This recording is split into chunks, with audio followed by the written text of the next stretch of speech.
Welcome to A Word from the Word for December 1st. Today's Bible reading, John 18:19-40. Today's key verse: For this purpose I was born, and for this purpose I have come into the world, to bear witness to the truth. Everyone who is of the truth listens to my voice.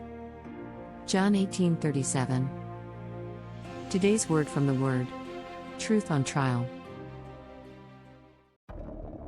Jesus stood before Pilate, bruised, bound, and seemingly beaten. Yet he carried himself like the only truly free man in the room.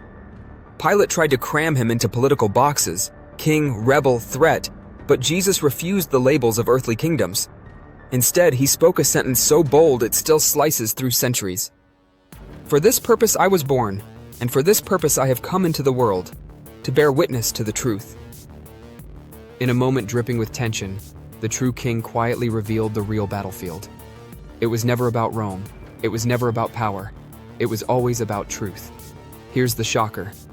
Jesus didn't defend himself. He revealed himself. He didn't fight for his rights. He testified to reality. And in that dim, echoing chamber, the truth incarnate stared into the eyes of a man who couldn't even recognize him. Pilate's question still hangs in the air. What is truth? It sounds almost academic, but it's tragic. The truth was literally standing 3 feet in front of him. And here's the twist we often miss. Jesus wasn't just bearing witness to the truth. He was bearing witness as the truth. When he spoke, truth had a voice. When he stood there, truth had a spine. When he chose the cross, truth had a mission. While Pilate is concerned with a political threat, an earthly king, Jesus pivots the conversation to a spiritual reality. His kingdom is built on truth, and his subjects are those who listen to it. Then Jesus drops a stunning line. Everyone who is of the truth listens to my voice. He isn't sorting humanity into the educated and the ignorant, nor the privileged and needy, but into those who recognize his voice as the sound of life, and those who drown it out because it unsettles their comfortable illusions.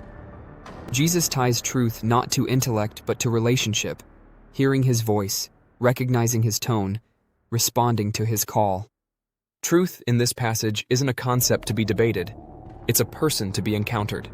It's not something you master. It's someone who masters you and then sets you free.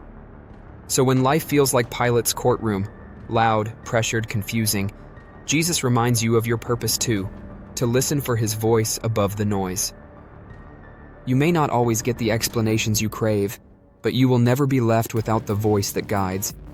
You may not grasp the why, but you will cling to the one who is truth, unchanging, unshakable, and unstoppable. Answers fade, but his presence and his truth endure. May the Lord open your ears to his voice, anchor your heart in his truth, and steady your steps as you follow the one who came to reveal the very heart of reality.